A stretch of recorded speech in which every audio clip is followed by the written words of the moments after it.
By the end of this video, you shall be able to understand why we believe things, how to overcome self-limiting beliefs, and how to change the beliefs of others. The things that you believe in are based on some form of primary evidence. Whether that evidence is true or not does not really matter. So Tali Sharot, a professor of neuroscience, was asked how our brain works in relation to beliefs. And she said that our brains analyze beliefs based on evidence attached to that belief.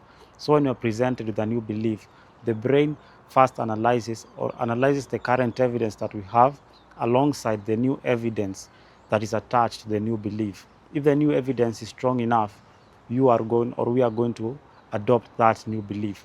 But if the new evidence is not strong enough, or the current evidence is stronger than the new evidence, then we are not going to adopt that new belief. For instance, if I told a 3-year-old child that I saw a pink elephant flying, most probably they are going to believe me because the evidence that they have in their mind is not strong enough to disapprove what I'm telling them. But if I told you the same thing, you're not going to believe me because you have strong enough evidence to prove that there is no pink elephant, let alone an elephant that can fly. One of the ways that we normally change our beliefs is when we get information or evidence from people whom we perceive to be of authority in that topic or in that niche. Take for instance, if you believe that Nike is better than Adidas, then Messi told you that Adidas is better than Nike, probably you're going to change your belief because you perceive Messi to be person of authority in that niche or in that topic. However, we cannot be in positions of authority in all realms of life or in all topics of life.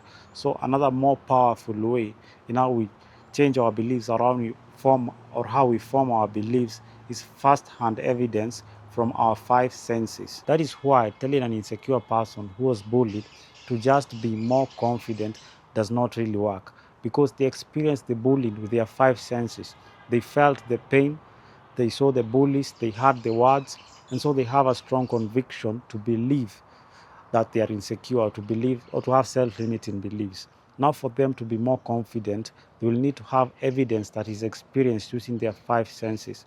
Now, to counteract that belief that they have, they'll have to put themselves out there, interact with people, experience it with their five senses, and experience the fact that not everybody is out here to get them, not everybody is out here to bully them.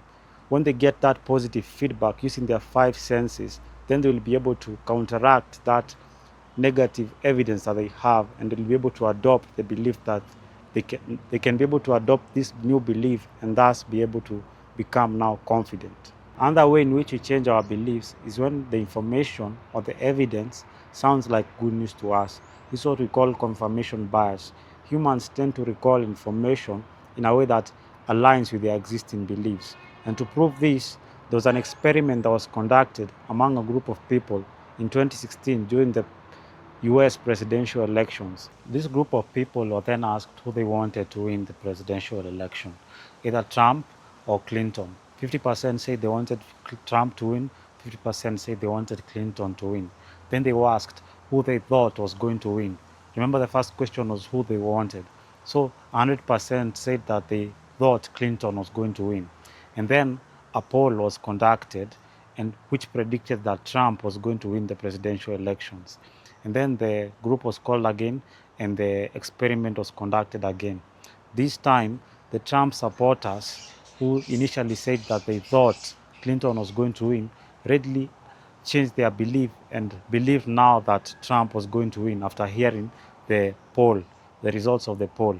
This is just to prove that we normally readily accept news or beliefs that sound like good news to us. The Clinton supporters did not really change their beliefs even after the poll said that Trump was going to win. Now, for self-limiting beliefs or any other belief that you like to change, one of the most effective ways to do this is by trying to explain in detail why you have that belief. Analyze the details of your beliefs. Like now, if I told you to give a rating of your understanding in how your phone works, and then after that I told you to explain in detail how your phone works, and then later ask you to again give a rating of your understanding, the first rating will be higher than the second rating, because after trying to explain in detail how your phone works, you're going to realize how small or how little you know about your phone. And in the same way, when you take note of your self-limiting beliefs and then analyze them in detail, try to explain why do you have each one of these beliefs, you'll come to realize how little evidence you have attached to these strongly held beliefs, and that will help you lose or reduce the conviction you have in relation to those beliefs. Now that's all for now about beliefs. If you found this video informative, like and subscribe.